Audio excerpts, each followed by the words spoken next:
Welcome to Cash Talk, the podcast where we delve into the depths of finance, business, and life itself. I'm your host, John Cachia, a multi-award-winning wealth advisor with a passion for empowering ambitious Australians to confidently achieve financial freedom.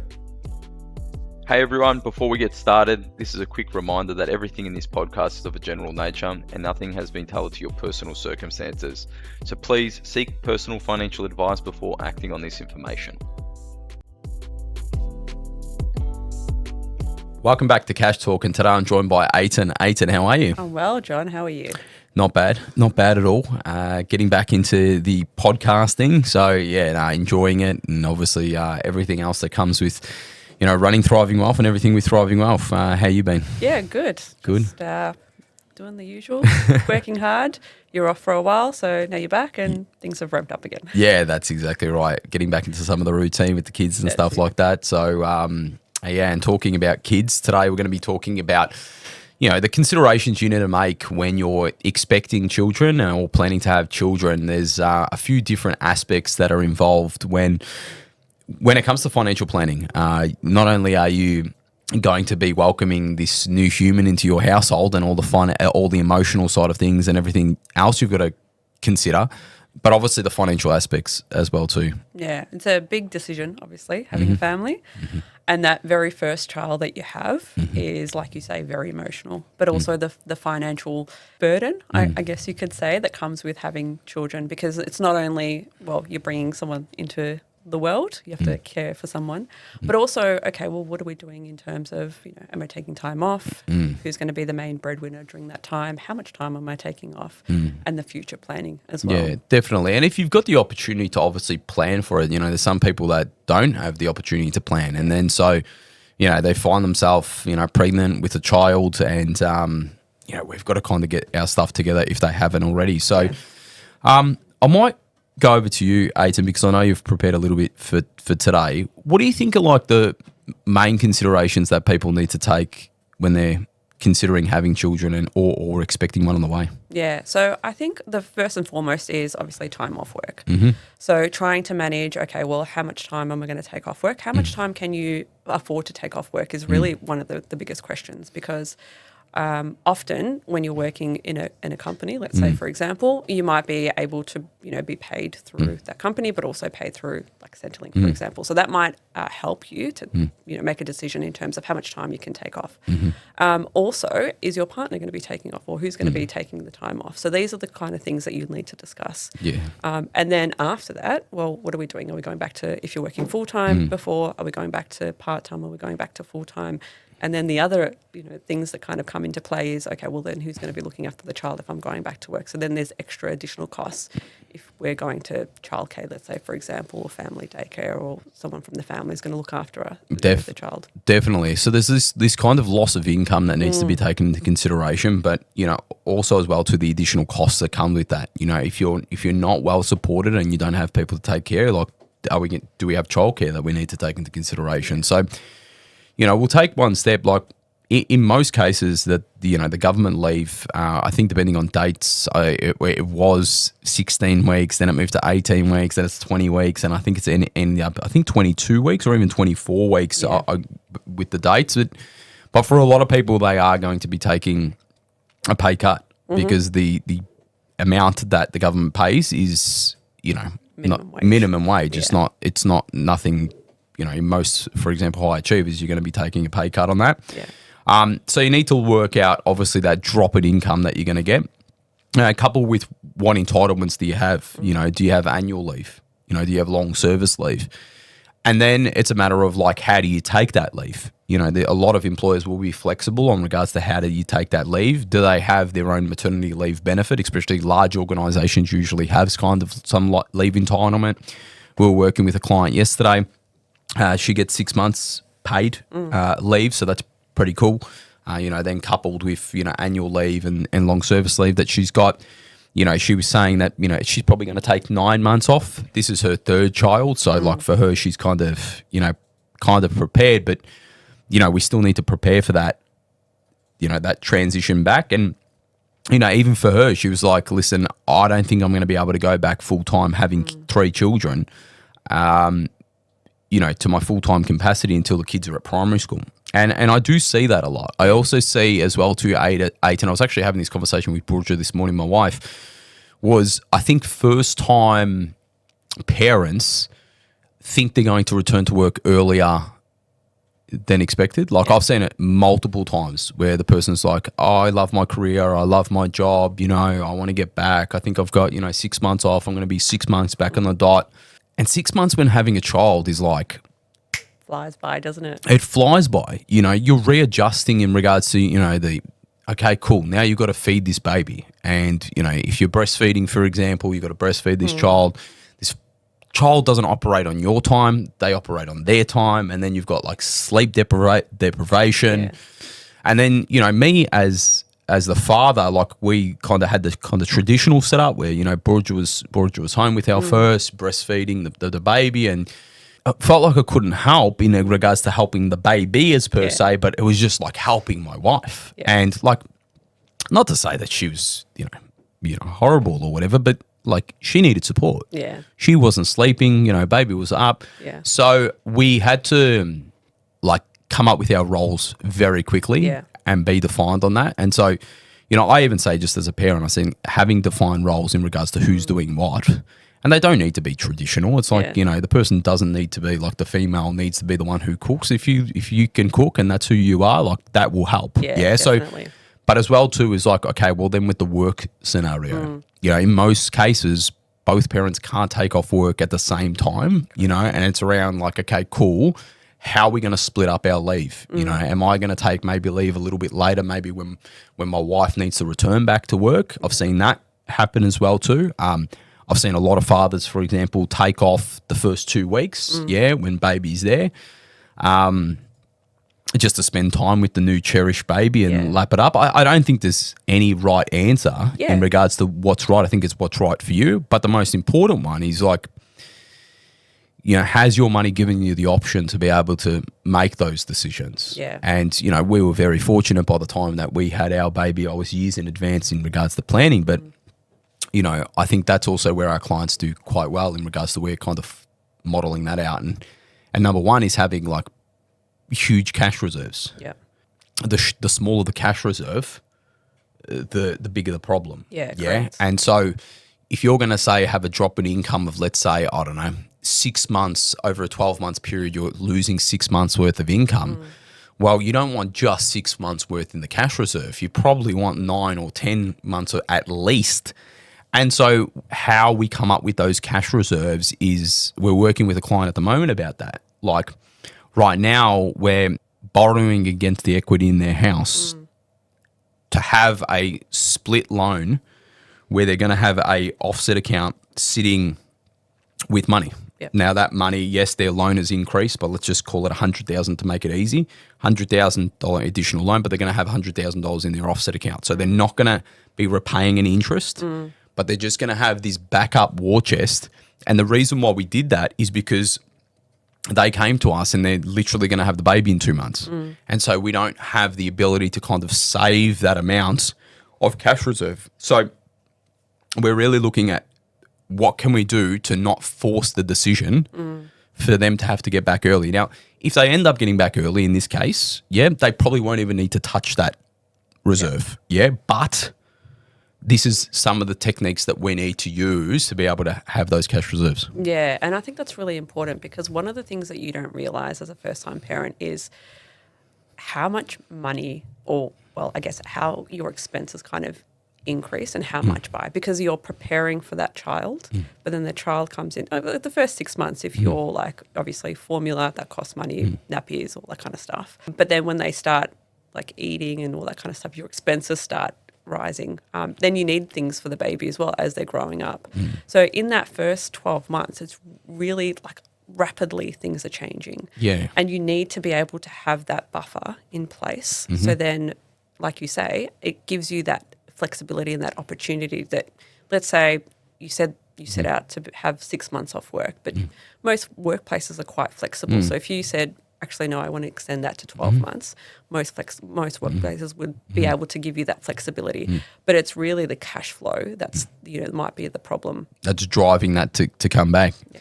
I think the second part of it is what we touched on before, is then the additional costs. And I'm not talking about the additional costs in nappies and stuff. Like usually before having children, you might be going out to more restaurants, you might be going out to more dining.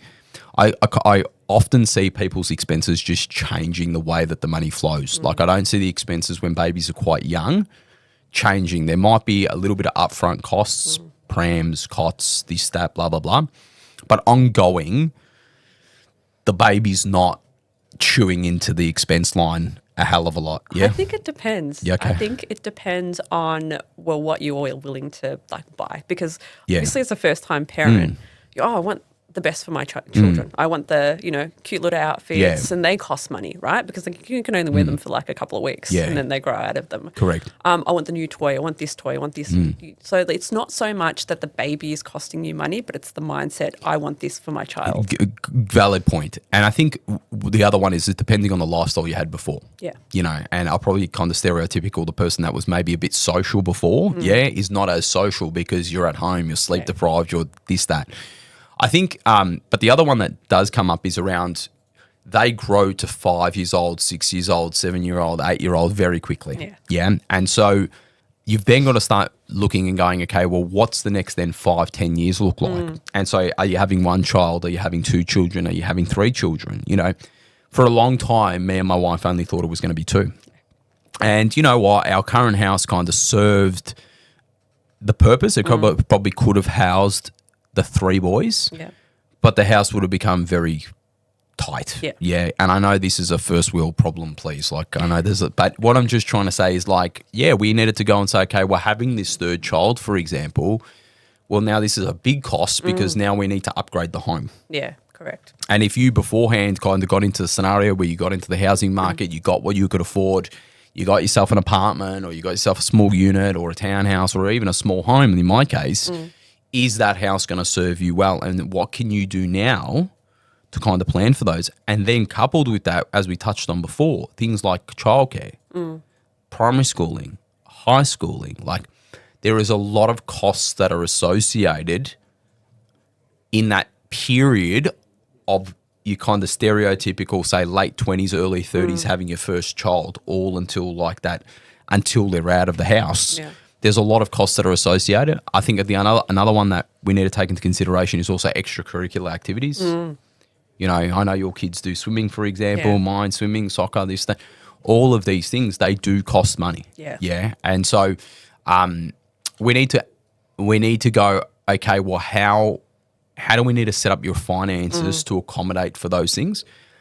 And coupled with then usually you're still wanting to do the other things. You're still wanting to have experiences and holidays with your kids. Yeah. And then financially speaking, you don't want to be in debt for your whole life. You've also got to potentially get a bigger car because you're running around in a little hatchback and now you need to get an SUV. And then, so there's a lot of associated expenses that come with a family. Now, it's not to say that you should not have a family now just because of the financial, but you need to understand the impact. Yeah, correct. So that you can understand what you need to do to have that life that you want. Yeah, it's a balancing act, isn't it? Because you're like trying to balance like today and then the future, especially when the kids do start going to childcare, for example, like my kids went to childcare. That's actually a huge expense. And sometimes as a parent, you think back and you go, well, is it worth me going back to work to pay these childcare costs? But of course, there are other factors to take into consideration as well. So, future career projections and all that kind of stuff. Yeah, correct. And also like mental well-being. Yes. One of the things that I said to my wife plenty of times is like, you need a social outlet or you need outlets if you're not going to go back to work in a hurry, because there's a lot of stats that talk about stereotypical like mothers staying home, raising children, then find themselves kind of misplaced and then kind of going towards this, like I've just been raising kids and now I find myself, and then, like you said, the career's been put on hold. They need to re-enter the workforce. There's no right or wrong answers, I think. Correct. It's just a matter about what's right for you and trying to then plan that as much as possible. And so then trying to just juggle like debt repayments, get the house crushed. And then I think the next one is around, okay, well, also you don't want to rock up 20 years down the track and you've just paid off your house, for example. Like that might be great paying off the house in 20 years, but like what about things like superannuation? Yeah, how are you going to retire? Yeah. You know, what kind of investments do you have? How are you going to fund the private schooling in the high school? So, Yeah. you know, there needs to be an investment strategy, both for your, you know, for your short term, medium term, and long term requirements. And, you know, recent stats kind of came out in regards to like the superannuation gap traditionally between kind of women and men and stuff like that. And you know, there's obviously other issues in regards to equalization of income, but like there is a contributing factor in regards to stereotypically women taking time off work to raise children. Correct. Yeah. And delaying their careers. Yeah. Yeah. And so you've got to compensate for that. You know, we've got a lot of people, for example, that do contribution splitting. You know, so let's say the person, I'm just going to go stereotypical, the male continues to kind of stay at work, he's on that higher income. Yep. We might want to kind of split to the wives. And there's a few reasons why, yeah. One of them is very topical right now is this Division 296. Now, a lot of people are like, oh, that's so much money, we're not going to need to worry about that. It may. Yeah. So equalisation of that is very good. There's also some tax offsets and benefits as well too that kind of come with that. Correct. Do we do some government co-contributions as well too? Well, there's a part-time income to get some, you know, government co-contributions going into superannuation. Also, when it comes to the education of the children, we might want to look at things like education bonds or investment bonds and get some tax advantages in regards to those kind of medium-term investment cycles, investment timeframes for those goals in regards to their education. So we want to do all of this stuff. Yeah. But it then always goes back to, okay, well, how much surplus cash flow do we have? Correct. And I think one of the most powerful tools in these scenarios is that the modelling that we do. Because quite often people think, yeah, well, I'm only going to take 12 months off work and then that's going to be that. And I'll go back to work, like in the case of a full-time, I'll go back to full-time work and everything will be normal. But we know that there are extra additional expenses that come up in that, you know, the second year and the third year and then when they start school and the extracurricular activities. But that also takes time as well. So it's not just the, okay, well, you know, every night we're going to be doing something. I mean, I have friends that have like an activity pretty much every night on the weekend. Well, that costs money, yes, but that also costs time because someone needs to be there at a certain time to take the kids. So, well, then how can I be working full time? So these are kind of the things, but also going back to the modelling. Okay, well, in this year, this is what our income cash flow is going to look like. In this year, well, this is how much we need to strive for in order to make all this kind of happen. And to see that in like on paper, especially with the house upgrade that you were talking about a little bit earlier. I mean, one of the biggest issues in my household is that we're running out of room because there's just too many toys.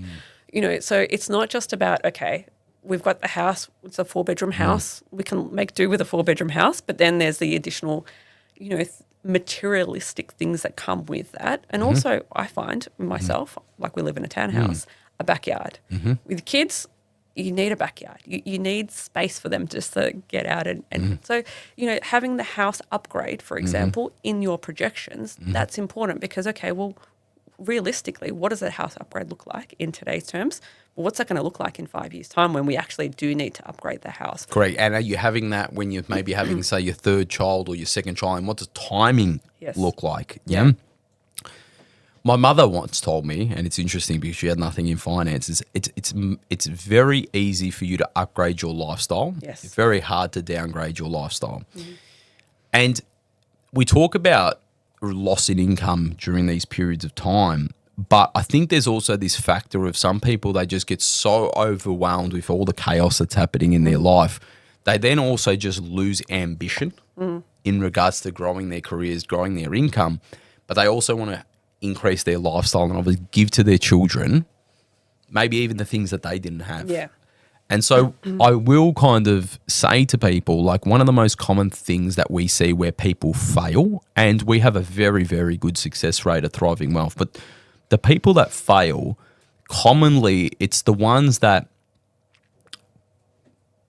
maybe not the words commonly, the ones that do fail, it's very common that in that circumstance, there's either them not hitting their income targets or them putting their head in the sand and saying, we're done. Yeah. Now, when it comes to kids, I can't help but not get angry. Probably angry is not the word, but I just get like, I don't know, because it's natural in me to provide and protect. It's like, it's now not just about you. Like if it's just you two, I couldn't care less.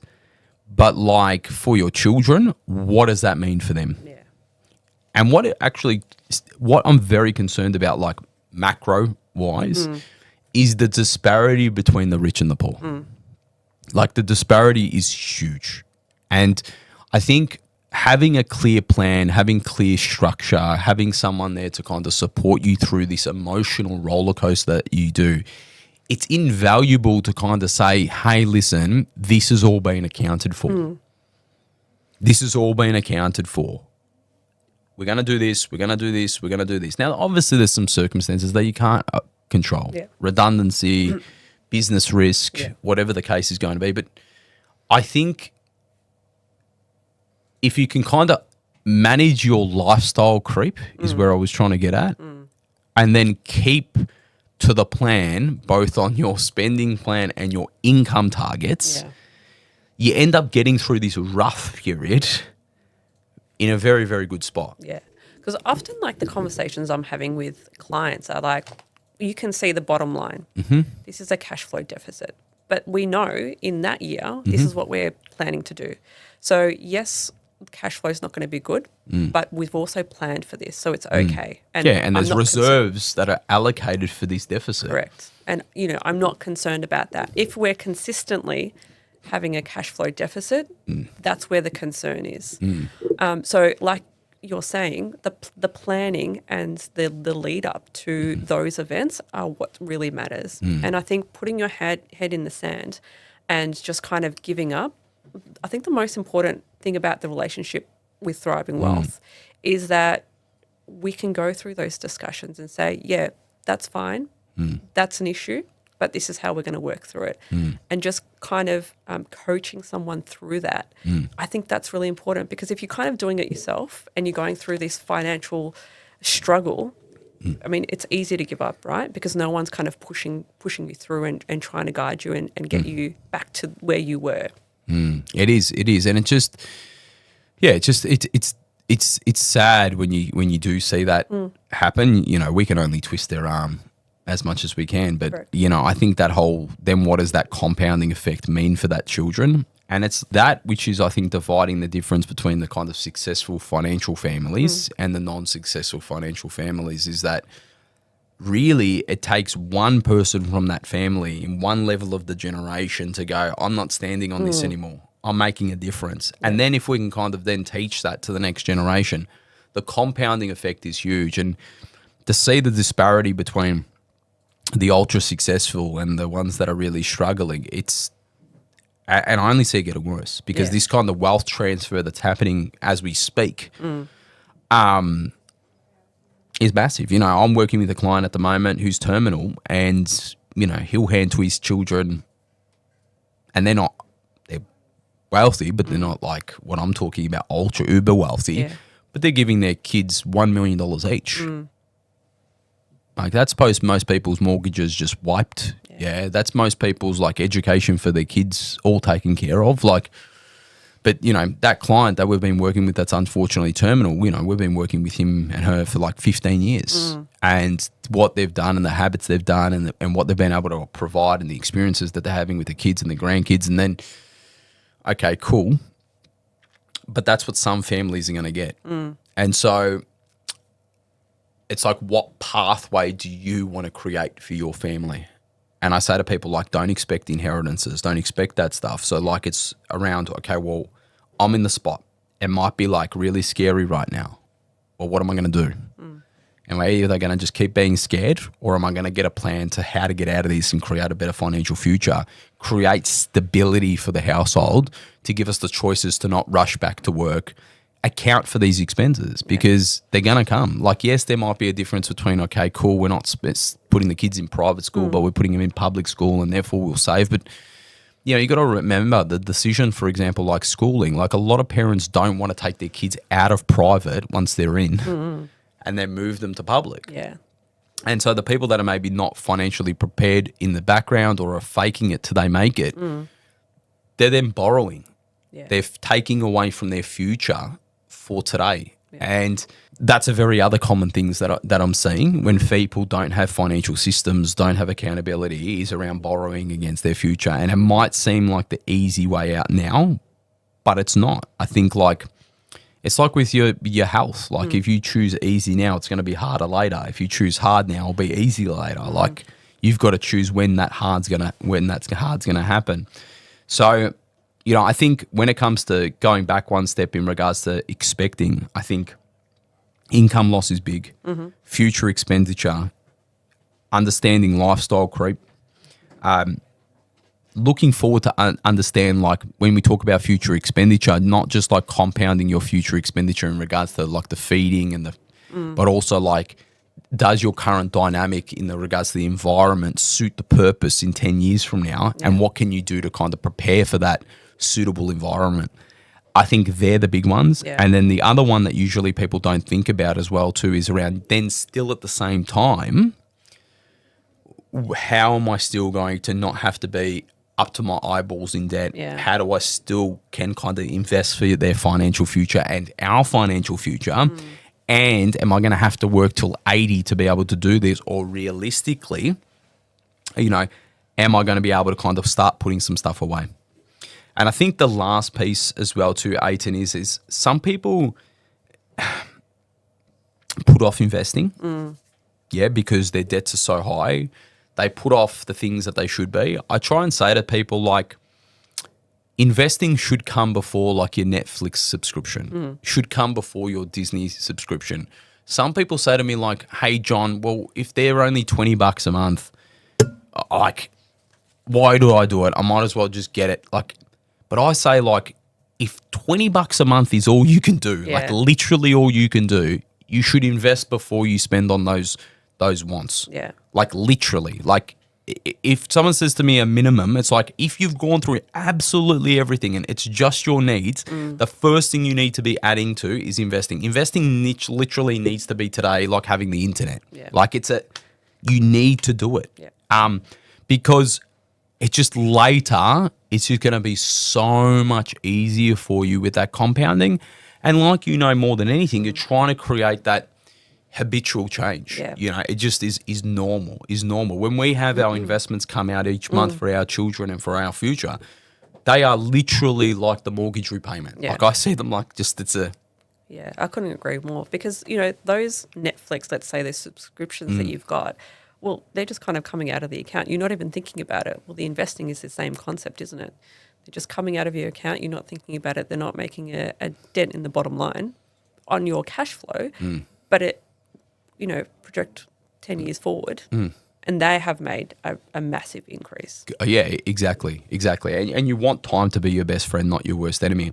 I think the other one as well too that expecting parents or people planning to have a family need to consider is around also the education that kind of comes with it. And I'm not just talking about the education as in regards to the education, sending them to schooling and stuff like that, but the time you need to take, in my opinion, on teaching them about how to actually build wealth, how to actually manage their finances. And I'm not talking about right at the start. Yeah. I'm talking about like as they get to like my kids' ages, you know, 6 and 8 and stuff like that is around like both of my older boys, when we were overseas, they were paying for things and we were teaching them like, for example, little things that like exchange rates. Yeah. You know what I mean? You're paying in this currency for it.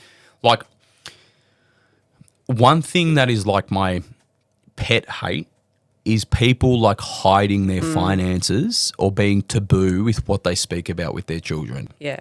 I think actually an important point there is that you need to be aligned with your partner for starters.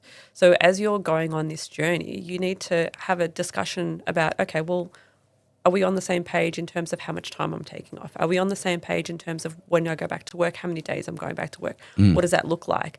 You know, and all those discussions that you need to have prior to having kids. Correct. And it's like that he made a good point. It's like the first alignment happens between the partners. Yeah. And then the children buy into that alignment. Yeah.